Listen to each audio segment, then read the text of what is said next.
La Premio Nobel de la Paz, María Corina Machado, aseguró que Venezuela está invadida por agentes rusos, grupos terroristas como Hezbollah y cárteles de droga.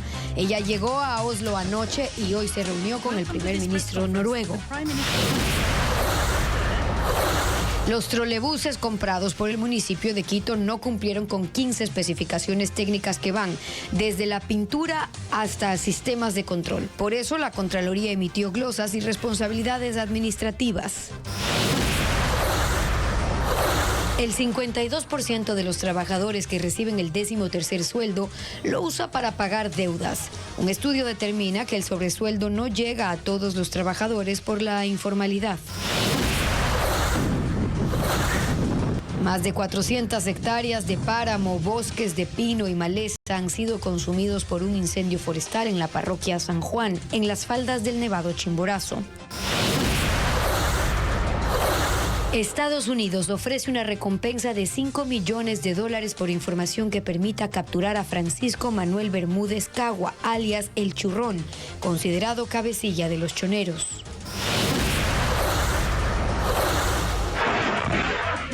Dos camiones chocaron en la vía Loac-Santo Domingo. Una persona falleció en el siniestro que mantuvo cerrada la carretera durante 5 horas. Aquí la información en este jueves 11 de diciembre de 2025. María Corina Machado, líder de la oposición en Venezuela, salió al balcón del Gran Hotel en Oslo esta madrugada. Y esto ocurre luego de que Machado tuvo que permanecer por más de un año en la clandestinidad debido a la persecución del régimen madurista.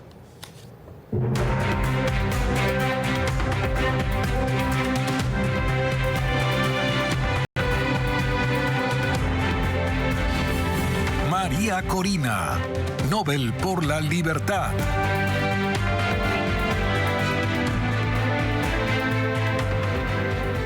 La líder de la oposición venezolana, María Corina Machado, dejó la clandestinidad y llegó a Oslo esta madrugada. No pudo asistir a tiempo a la ceremonia en la que su hija recibió el Premio Nobel de la Paz en su nombre. Machado dijo que retornará pronto a Venezuela y que su regreso no dependerá de si Maduro continúa o no en el poder. A las 2:25 de la madrugada en Noruega, la líder opositora y ganadora del Premio Nobel de la Paz salió al balcón del Gran Hotel de Oslo. Debido a las amenazas y persecución por parte del régimen venezolano, pasó más de un año en la clandestinidad y esta fue su primera aparición pública. Saludó a un centenar de simpatizantes que la recibieron con una ovación y gritos de libertad.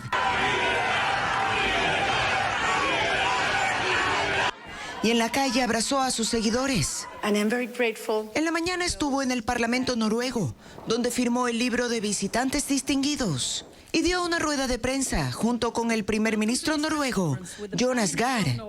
Machado dijo que no cree que el gobierno venezolano supiera dónde se escondió durante la mayor parte del año y se refirió así a la dictadura de Nicolás Maduro. Lo que sostiene el régimen es un sistema de represión fuertemente financiado. Los fondos vienen del tráfico de armas, petróleo y del tráfico humano. Tenemos que cortar esos flujos y pedimos a la comunidad internacional que lo haga.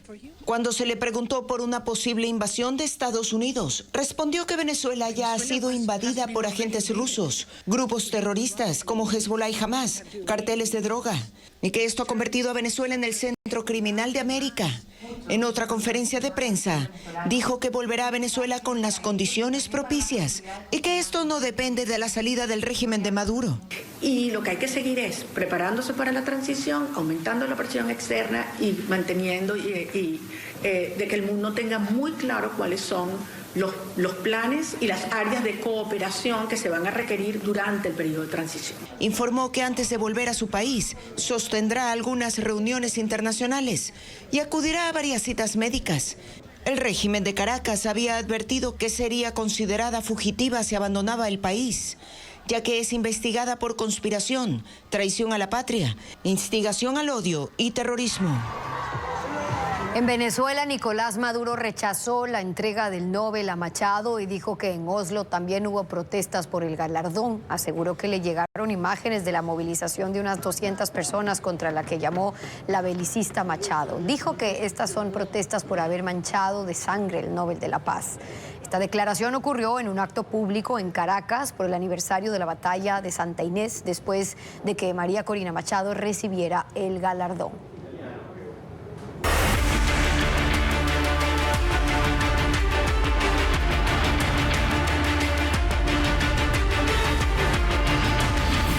Troles, un contrato bajo dudas.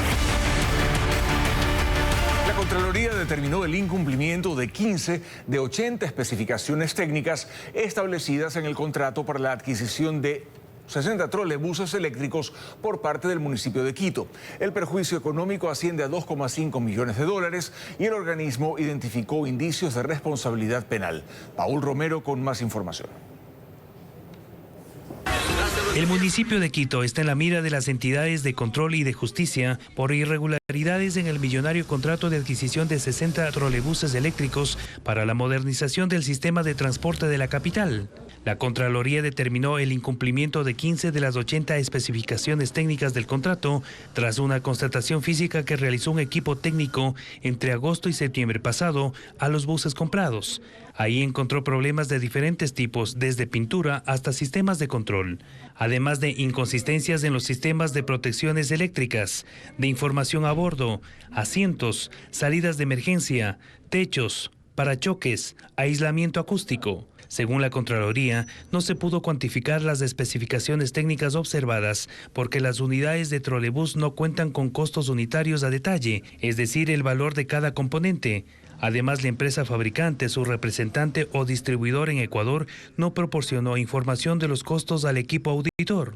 También la Contraloría observó la falta de documentación sobre la aprobación del diseño de la unidad prototipo, sin incorporar el sistema de control de estabilidad ni el programa electrónico.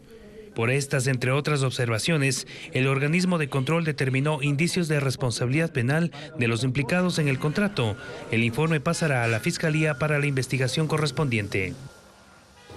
ADN impidió la calificación del juicio político al exministro de Salud Jimmy Martin en la Comisión de Fiscalización.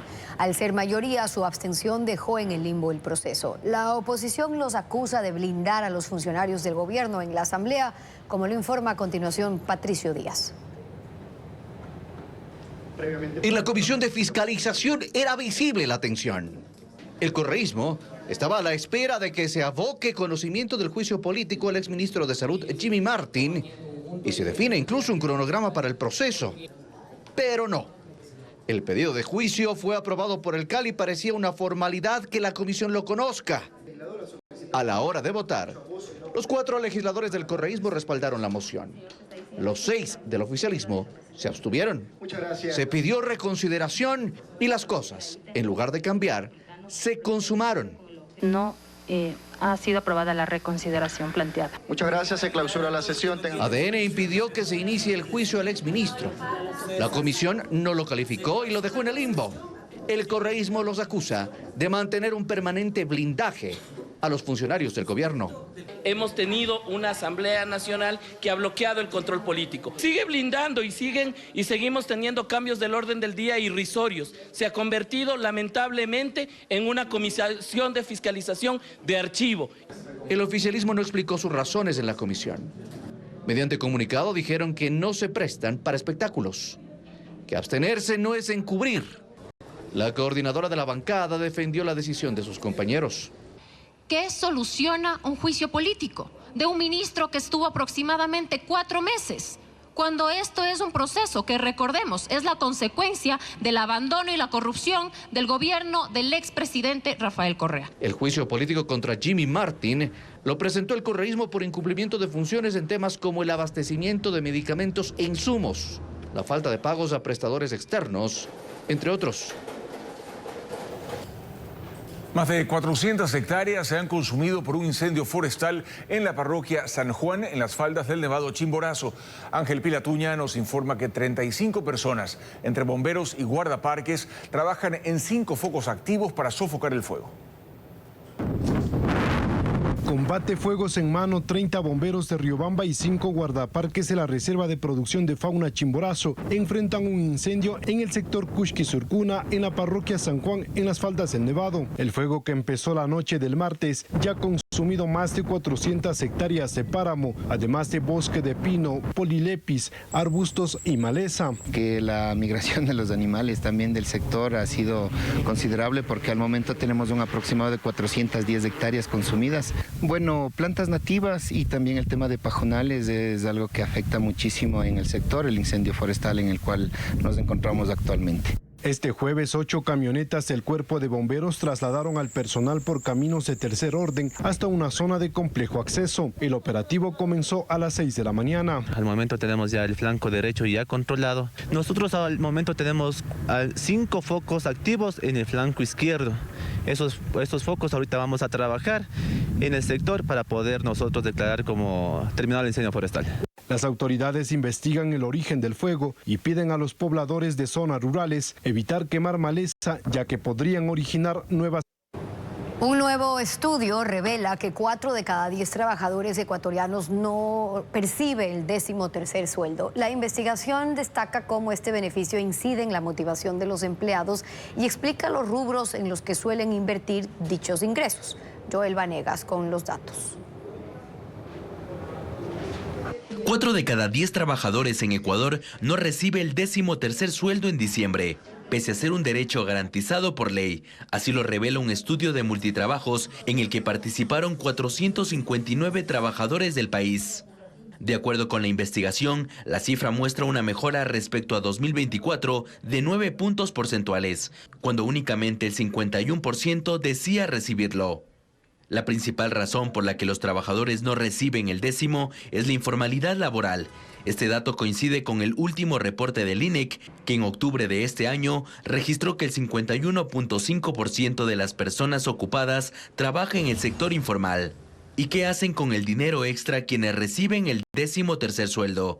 El 52% lo utiliza para pagar deudas, el 20% para compras navideñas, el 17% para ahorro y solo el 11% para inversiones. Aún así, la mitad de los encuestados señala que el monto no les alcanza para cubrir todos los gastos de diciembre, mientras que el resto afirma que sí logra cubrir sus necesidades hasta el fin de año. El estudio también evidencia el impacto del beneficio en el clima laboral. 8 de cada 10 trabajadores asegura que el 10º incrementa su motivación y bienestar, es decir, que es más feliz realizando sus labores diarias, convirtiéndolo en una causa clave para entornos laborales más estables y productivos. Una persona falleció en un siniestro de tránsito esta madrugada en la vía Aloac-Santo Domingo. 2 vehículos pesados colisionaron y se desató un incendio en plena vía. La información con Alex Ceballos.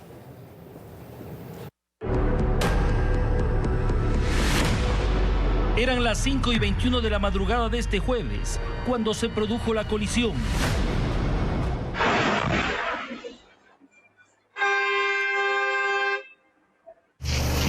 Segundos después, las llamas envolvieron a los 2 vehículos.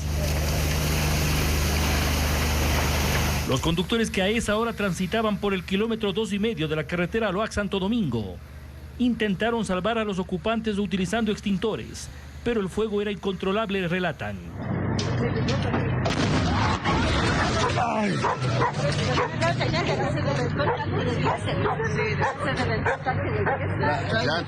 El señor gritaba, ayúdenme, pero no se pudo hacer nada. Teníamos la gente, gracias, con extintores pequeños, pero no se pudo, que la llama fue demasiado. Un conductor logró salir, pero otro pasajero no lo pudo hacer y lamentablemente falleció.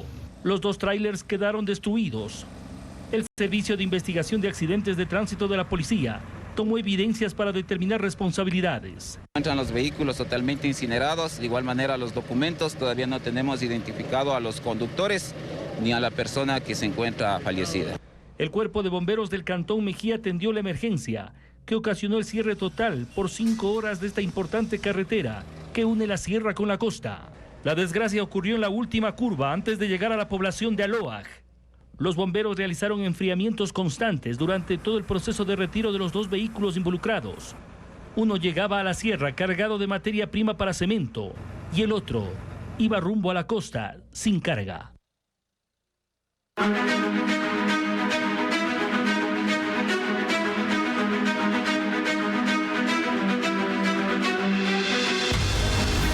Cárceles. Abandono estatal. Un juez constitucional en Guayaquil aceptó parcialmente una acción de protección solicitada por el Comité Permanente por la Defensa de los Derechos Humanos para atender la crisis sanitaria por tuberculosis en la penitenciaría del Litoral.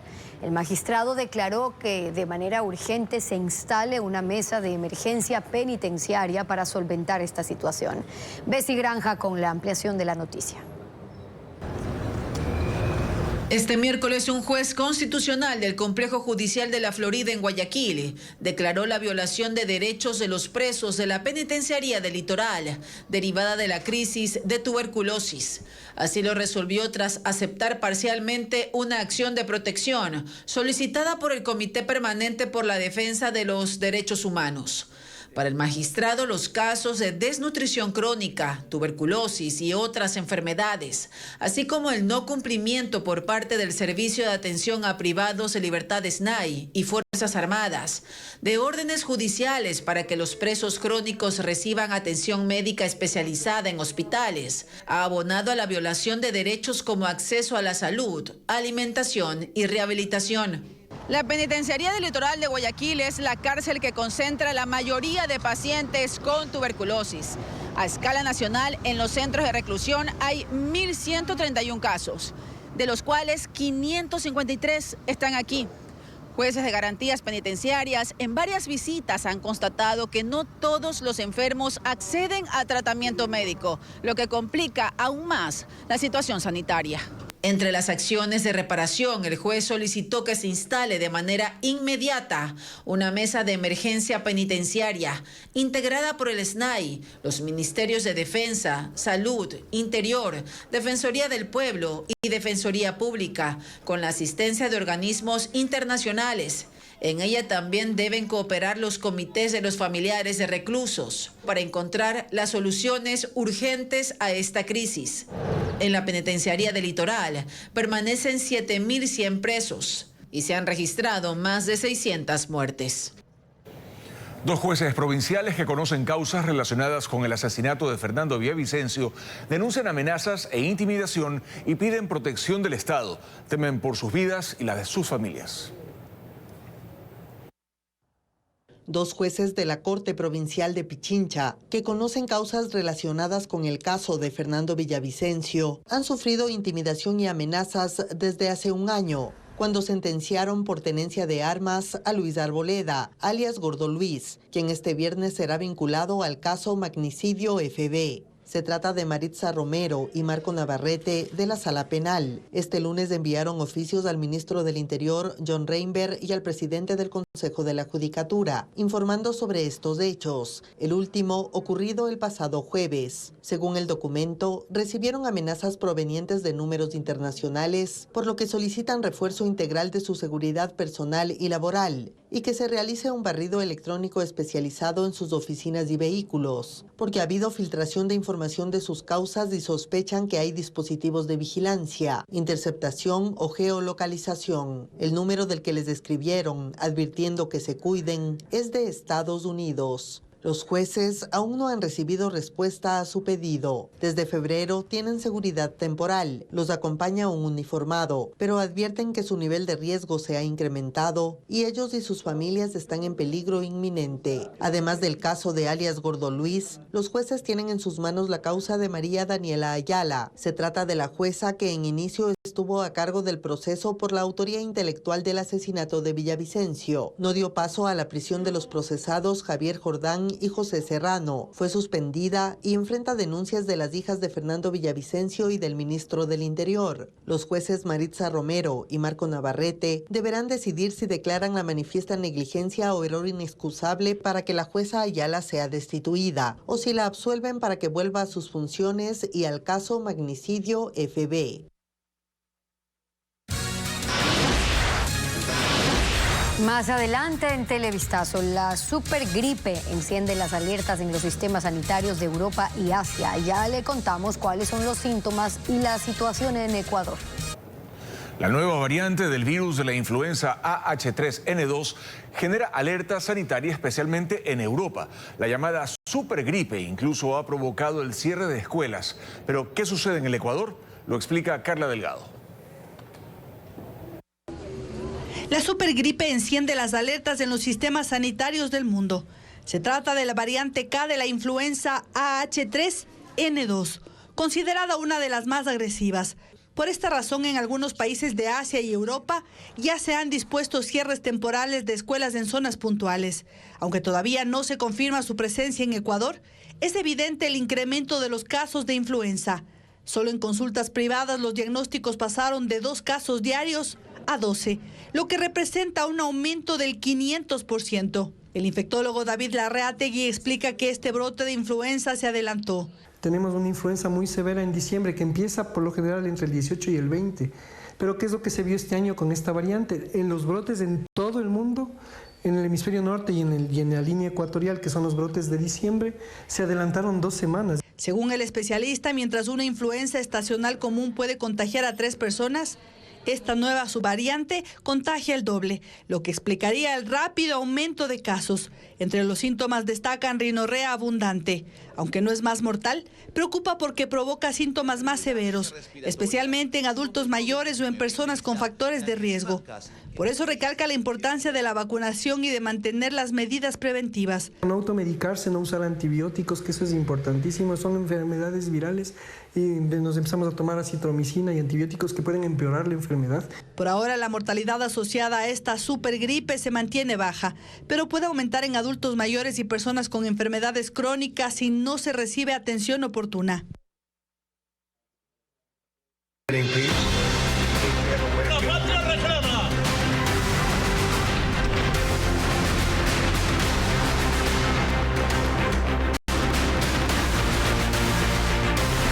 Mundo. Los candidatos finalistas a la segunda vuelta presidencial en Chile comienzan a cerrar campañas de cara a la elección del domingo. El conservador José Antonio Kast y la representante de las izquierdas, Janet Jara, sostuvieron el último debate con el que Jara espera remontar el resultado de las encuestas más recientes que no la favorecen. 15 millones de chilenos están llamados a votar este 14 de diciembre y a solo 3 días del balotaje se cierran las campañas. Janet Jara tuvo un acto masivo en la comuna popular Puente Alto en Santiago, la capital, y esta noche culmina con un evento en la Araucanía. Coincidirá en esa región del sur de Chile con el derechista José Antonio Kast, que alista su cierre en una concentración en la ciudad de Temuco. Las encuestas favorecen a Kast desde el inicio de la carrera presidencial y ahora suma la intención de voto de los otros candidatos derechistas que se presentaron en la primera vuelta. Janet Jara espera también otros apoyos, especialmente de los indecisos. Uno de los últimos sondeos le da a Kast del Partido Republicano y la Alianza Cambio por Chile un 58% y a Janet Jara del Partido Comunista y la Alianza de Izquierdas Unidad por Chile el 42%.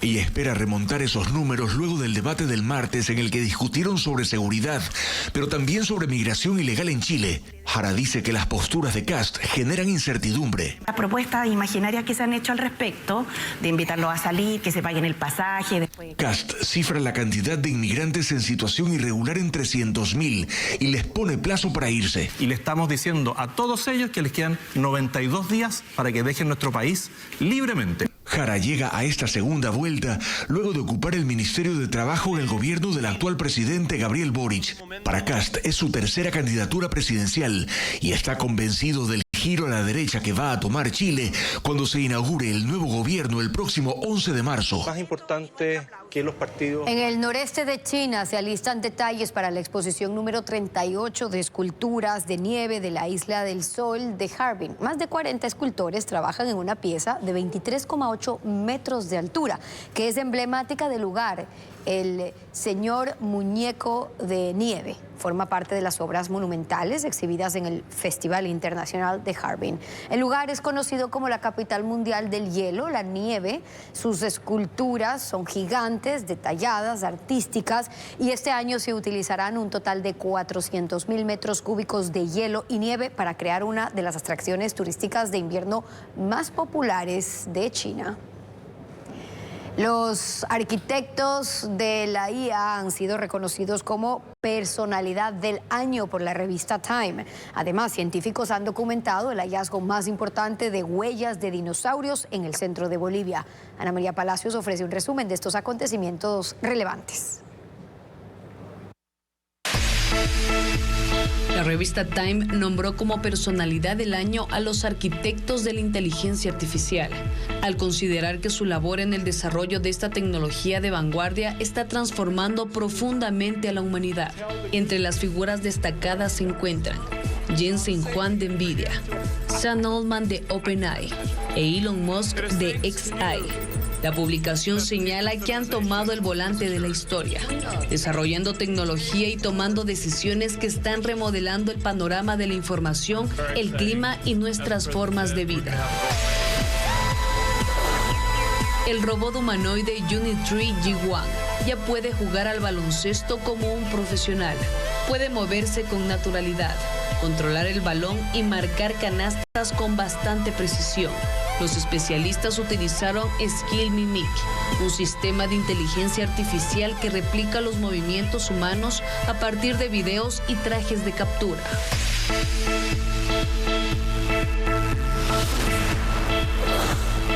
Científicos anunciaron el mayor hallazgo de huellas de dinosaurios en el centro de Bolivia, un descubrimiento de gran relevancia paleontológica que aporta nuevas pistas sobre las especies que habitaron la región hace millones de años.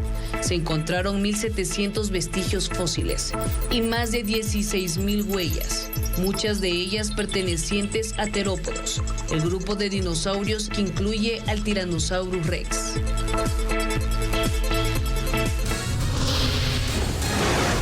Luego de la pausa, 6 militares son investigados por la muerte de un joven de 19 años en Santa Elena.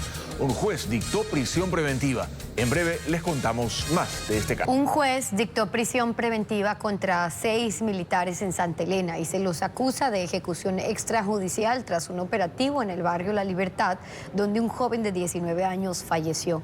Según la fiscalía, los uniformados irrumpieron en un inmueble donde supuestamente se expendía droga, pero ahí estaban 3 adultos y 2 adolescentes. Ellos quedaron detenidos, aseguraron que fueron golpeados por los militares, quienes les habrían aplicado descargas eléctricas con un cable de luz. Como resultado, el joven de 19 años se desmayó y al llegar al hospital murió. Por otro lado, uno de los militares sostuvo que durante el operativo la víctima realizó una maniobra como si fuera a sacar un arma de fuego. El fiscal John Tipanti detalla lo ocurrido. El perito de la fiscalía indicó que efectivamente en sus conclusiones cada uno de ellos presentaba signos de politraumatismos. Se debe indicar que esta valoración que se ha realizado de algún modo confirma la teoría de fiscalía que todos los ciudadanos, incluido la persona que falleció, fueron torturados, fueron de algún modo agredidos en el procedimiento que habrían tomado los señores militares. Estados Unidos intensifica su ofensiva contra el crimen organizado en Ecuador y hoy anunciaron una recompensa de hasta $5 millones por uno de los principales miembros de Los Choneros. La Oficina de Asuntos Internacionales de Narcóticos y Aplicación de la Ley del Departamento de Estado de Estados Unidos anunció este jueves una recompensa de hasta $5 millones por información que conduzca a la captura y o condena de Francisco Manuel Bermúdez Cagua, alias El Churrón, considerado uno de los principales líderes de la organización criminal y terrorista Los Choneros. Bermúdez Cagua se convierte en el primer integrante de Los Choneros en ingresar al programa de recompensas contra el narcotráfico.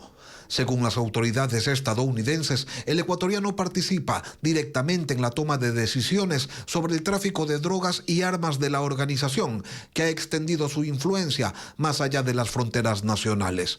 En junio pasado, Bermúdez Cagua, junto a Darío Peñafiel Nieto, alias Topo, y José Adolfo Macías Villamar, alias Fito, fue acusado en cortes federales de Nueva York por tráfico y distribución de cocaína, además de tenencia de armas de fuego para facilitar actividades de narcotráfico.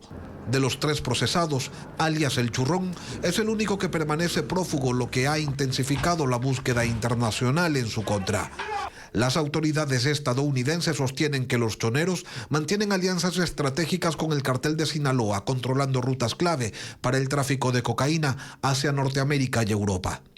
En septiembre, el grupo fue catalogado oficialmente como organización terrorista extranjera y sus líderes identificados como terroristas globales especialmente designados, una medida que busca cortar sus redes financieras y limitar su capacidad de operación.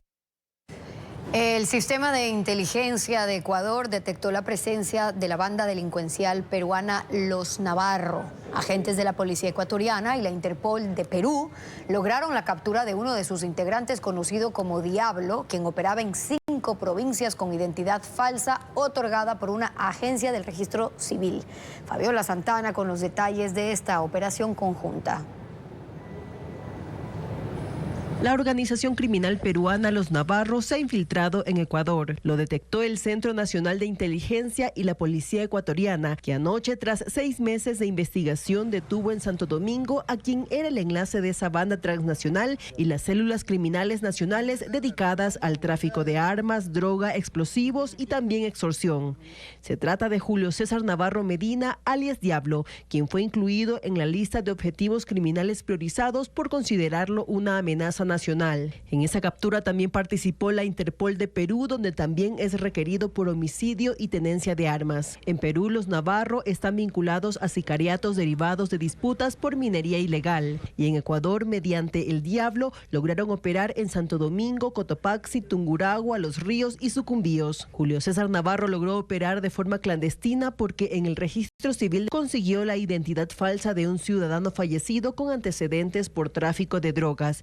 Alias Diablo permanecerá detenido en el país en tanto se concrete su extradición. Esta es la segunda banda criminal peruana detectada en este año. A inicios de noviembre, en Zamora Chinchipe, fue destruido un campamento ilegal de la organización Los Trujillanos, también vinculados a la minería ilegal, y en septiembre fueron detenidos 18 de sus integrantes. 10 días de heladas en Cotopaxi dejan 600 hectáreas afectadas porque los cultivos no resisten cambios bruscos de temperatura y hay también precios en alza en los mercados de la provincia. Sandy Espinosa con la información. Una racha de 10 días de heladas sigue golpeando a los cultivos en Cotopaxi, con afectaciones que se extienden a nuevas zonas. A 15 kilómetros de La Tacunga, en la parroquia José Huango Bajo, el termómetro desciende hasta los 3 grados bajo cero y una capa espesa de hielo cubre los sembríos. Maíz, frijol, habas y alfalfa se congelan antes de que amanezca. Isabel Gutiérrez sembró 1 hectárea de maíz con la expectativa de duplicar su inversión en el primer trimestre de 2026, pero las heladas frenaron el crecimiento de las plantas. Yo he invertido más o menos unos $400 con semilla, peones, tractor. Y ahorita todo eso es una pérdida y nuevamente con las heladas, sí, hemos perdido con las heladas. Mientras que en Mulaló, 10 kilómetros más al norte, estos días se registra un fenómeno inusual. Los cultivos amanecen con temperaturas muy bajas y horas después enfrentan cerca de 20 grados. Ese cambio brusco quema las hojas. La misma situación se repite en Pujilí, Salcedo y Saquicilí, donde se estima que 200 agricultores están afectados. Afectaciones parciales de aproximadamente 300 hectáreas de diferentes cultivos y afectaciones o pérdidas totales de un número similar de hectáreas a nivel de provincia. La pérdida de cultivos ya impacta en los precios. En el mercado mayorista de La Tacunga, el principal mercado de abasto de la provincia, el choclo, las papas y las habas registran alzas de al menos el 30%. Las pérdidas se acumulan en las parcelas y entre los productores, que hoy asumen los costos de un evento climático que no ha dado tregua. Un espectáculo a la luz de las velas y mucho ritmo colombiano se presentará este viernes en la Casa de la Música de Quito. Diana León con los detalles. ¿Y por qué llegarían en días malos. ¿A qué te refieres, Santiago? Las últimas funciones de la obra Isla Santa se presentan en el estudio Polsen, en el barrio Las Peñas de Guayaquil. Escrita por Andrés Palma, la pieza cuestiona el progreso cuando se pasa por alto a la naturaleza. Totalmente confirmado. El colectivo teatral Salto pondrá en escena la producción hasta el sábado. Las funciones empiezan desde las 8 de la noche. ¿Sabe cuándo va a venir el secretario del Ministerio del Ambiente?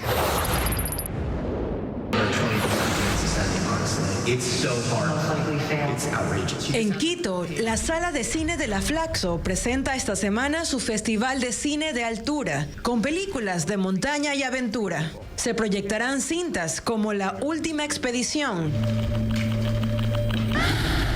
la película animada El Reino de Kensuke y el drama Girl Climber. Los horarios y cartelera se pueden consultar en las redes sociales de la Sala Sur Flaxo.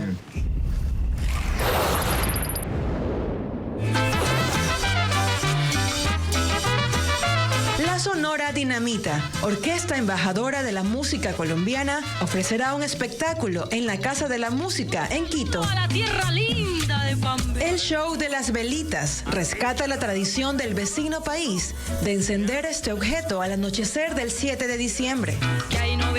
El concierto con gaitas y acordeones será este viernes a las 8 de la noche. Un censo reveló que hay 246 flamencos en Galápagos.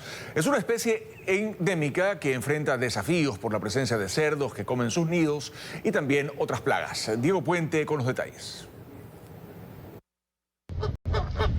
Galápagos es el único lugar del país donde existen flamencos en estado natural. Hay dos especies, una migratoria que llega desde Chile y otra, una subespecie endémica que se reproduce en las islas. Esta última fue censada a inicios de diciembre por el Ministerio de Ambiente y el Parque Nacional Galápagos. Estas aves, que destacan por su característico color rosado, son monógamas, es decir, escogen una pareja para toda su vida. Viven entre 20 y 30 años y su primera anidación inicia a los 5 años. Pueden poner un huevo al año, pero no siempre lo hacen. Depende de un clima estable y disponibilidad de alimento. Están ubicados en 22 lagunas, en las islas de Isabela, Floriana, Santa Cruz y Santiago, y en un par de islotes. En las lagunas se encuentran estos invertebrados o macroinvertebrados de los cuales se alimentan, y también son los sitios idóneos para que ellos formen sus nidos. Desde 1996 se realizan conteos técnicos anuales para conocer el estado de su especie. Este año se contabilizaron 246 individuos y el número se mantiene en el promedio de la última década. Los técnicos se coordinan para contar a la misma hora a los individuos y evitar la duplicidad de los resultados. Se busca precisión para conocer la realidad de la especie que está amenazada por plagas traídas desde el continente. La estabilidad en el número de individuos se da por la presencia de alimento en las lagunas monitoreadas, sobre todo de pequeños camarones y macroinvertebrados. Así concluimos. Gracias por acompañarnos en esta emisión. Recuerden que en Ecuavisa nos convertiremos en el canal oficial de la Copa Libertadores de América. Sí, y además las noticias se actualizan todo el tiempo en nuestras redes sociales. Televistazo vuelve a las 19 horas. Que tengan una